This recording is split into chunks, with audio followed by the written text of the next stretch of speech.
look at the... All right. General Mkhwanazi said yesterday that it's imminent. There's been imminent since last year, so I'm still waiting. So why were the police here, General? They came to conduct a search and seizure. I was expecting them. And what did they confiscate, General Secretary? They will normally look for the gadgets and the cell phones of everybody who's in the yard. General, we understand that this started since 3 a.m. in the morning. Are you aware about the cars that were coming in looking at your house? I've been under surveillance. Remember, we are under siege here. It's helicopters, it's surveillance, left, right, and center. This is abuse of power. Yesterday, there was a black X3 there, and then as you come out, you'll see there's a car that side and there's a car that side. So, I mean, this is what I have to live with at this present moment. We told that your elderly mum was here inside the house together with your children. They were traumatized with the heavily armed members of the task team in the NIU, General. In task force, it is the case, and I wish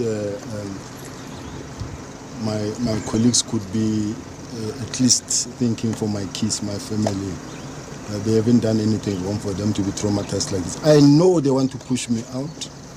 I will never resign. You must fire me. General, expected to appear before the ad hoc committee on Monday. Has your papers or documentation been interfered with? Now, crucial substance info you were presenting. No, the guys were decent.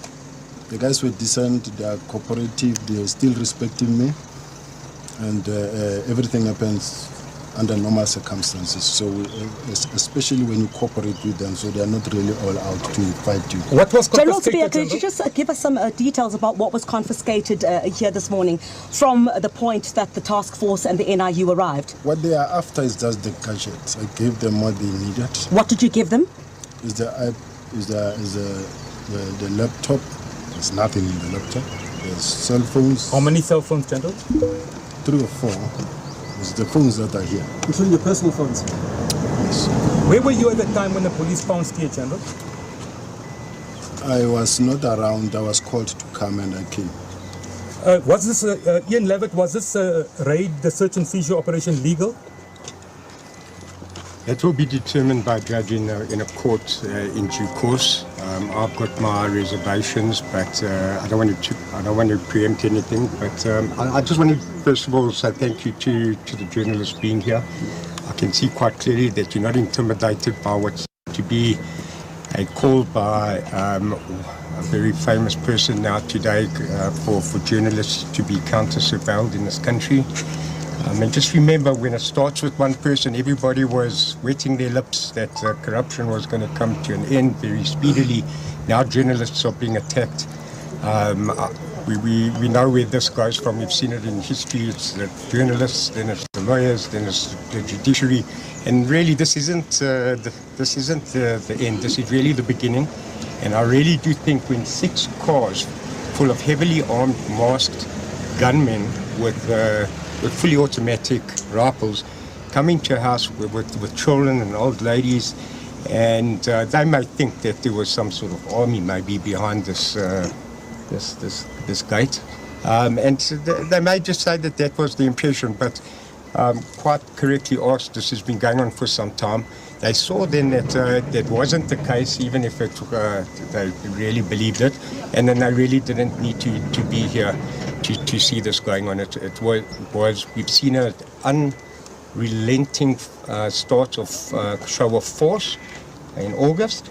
You're seeing it again. I don't know. I've got my suspicions what the purpose of the show of force is, but we'll wait and see. I'll deal with it in court. Generally expected to appear for the ad hoc on Monday. What are some of the key submissions you'll be making? That is for Monday. Can we reserve that for Monday? All I can say is that this search for today, it is meant to disrupt me. I'm not listening what the National Commissioner is saying there throughout the day. I'm not there to take notes. I'm not concentrating. I've been served with a notice to appear before a disciplinary hearing. I'm also preparing documentation for Matanga. As you can see, the whole exercise is just meant to confuse me and to keep me under pressure. I'm under siege, yes, and my life is in danger, and that of my family. There are cars coming up and down here with false registration numbers. And now the media is here, and my place is being exposed. But the bottom line is that I just want to say now the gadgets have been taken as well, and then when I am preparing myself to participate like all others who participated before me, now in my case, I'm under pressure, I'm under siege, I'm called a criminal daylight in front of all South Africans. I've been called stupid. I'm waiting also myself to have my day at the commission, at Matlanga Commission. Ultimately, I will be charged. I expect to be pushed out. Is what is this whole thing all about. Remember, I've been through the eye of a needle. I've been through this before. Were members of the PKTT also here today? You know them, General? There were KZN registration. All of them are from KZN, of course. And that is unfortunate. That this is how one province decides to behave the way it behaves. And the whole country is allowing this thing to happen, to carry on the way it's carrying on.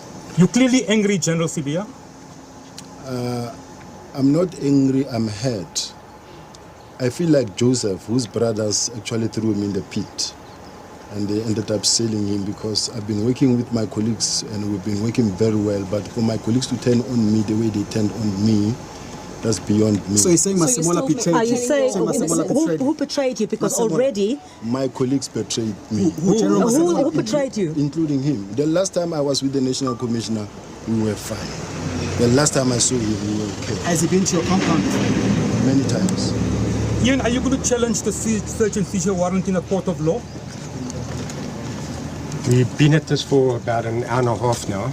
I don't want to, if I started giving my thoughts on this process after 1.5 hours without giving proper and respectful advice to my clients, it would be ludicrous. So what I can say to you is that we will fully investigate and interrogate what has happened today. And we will, once the application, which wasn't served on us, I must just say, which I will raise in court, we want the affidavit which gave rise to the search and seizure. That hasn't been given to us, and I publicly called for that. Did they tell you what they're busy investigating and why they're here? Effectively, what they did was they gave us the search and seizure warrant. And what does it say, sir? There's about 4, 5, or 6 pages there, but it's essentially with regard to investigations into alleged defeats of justice and things that have been in the media. There's nothing new.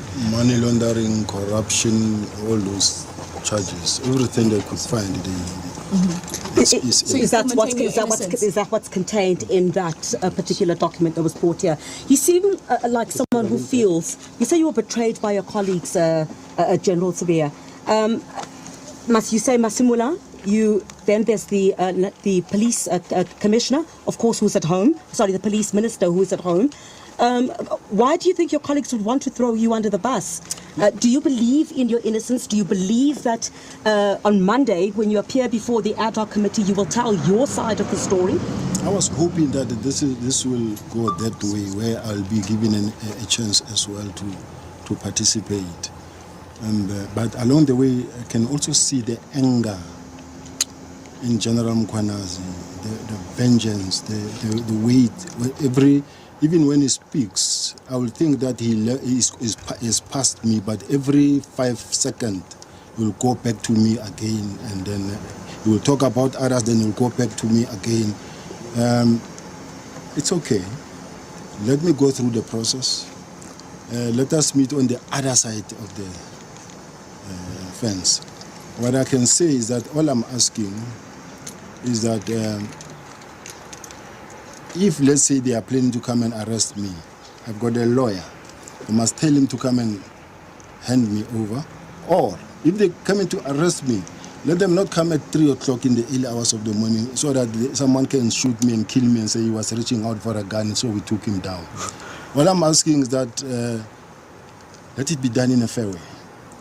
That is a very critical point. We've seen people trying to justify murder by saying that they thought somebody was reaching for a gun at 3 o'clock in the morning when your life's in danger.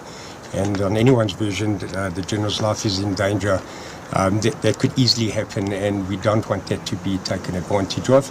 And if it does happen at that time of the day, then the consequences of that will obviously flow. Hold on, so General, you're saying your life is in danger, someone is stalking you, and it's from the SAPS? Yeah, of course it is from the SAPS. It has been for quite some time, but over and up, it may not be from the SAPS alone. Remember, I received a letter from the counterintelligence that says my life is in danger and the risk is very high. And in fact, I was provided with security, 6 members from the NIU to protect me. But this has not been done in good faith, because when they have to give you protection, in fact, they post people that must surveil you and report and circulate anything that goes around here. So you're not being given protection because they are protecting you. I'm in a very different world that I don't know how to explain. Colleagues, ladies and gentlemen, all I can say is that we are all in the afternoon of our careers, and we shouldn't be going through this. And my mother is here, very sick. My kids are traumatized. Somebody's mother is sleeping well, wherever they are, but mine is going through pain. Why can't I be dealt with decently, like a colleague, like a senior member of the South African Police Service, until the court finds me guilty? Deal with me in a decent way. But for now, called all these sort of names. I don't, even when I go there to Madlanga or to wherever, I don't intend to take the same route where I have to go out there and say things about people. I'll defend my name. Did they General, even search your stand? bedroom and go through your personal belongings, General, and that of your family? Come again? Did they search your bedroom, go through your personal belongings, and your children, your mother? Yes. My kids were, of course, secured in a room. They are young. But everything, it was done in a decent way. General, just the disciplinary process that's ongoing. I know you're meeting with your legal team today. Is that something you still intend to challenge, given what we're seeing? Crime intelligence head, as though he's being treated with kid gloves. Is this something you intend on challenging, the way you've been handled with the disciplinary process? I don't intend at this point in time to keep on challenging anything. I want to face it straight. I'll face the bullet. General Mkhwanazi says you had contact with criminal kingpins. Your response, sir? My job is to investigate criminals. It is my space. I don't work at. I'm not the priest. I don't deal with Christians. I'm not a school principal. I work I'm a policeman. What makes you think your police have told I'm a policeman and I've investigated organized crime for many years. I'm almost 37 years in the field of what I'm doing. So, General, why do you think you are a target? Why do you think your colleagues are targeting you specifically? Look, at this present moment, there's time for that. I will talk at the right time, at the right forum.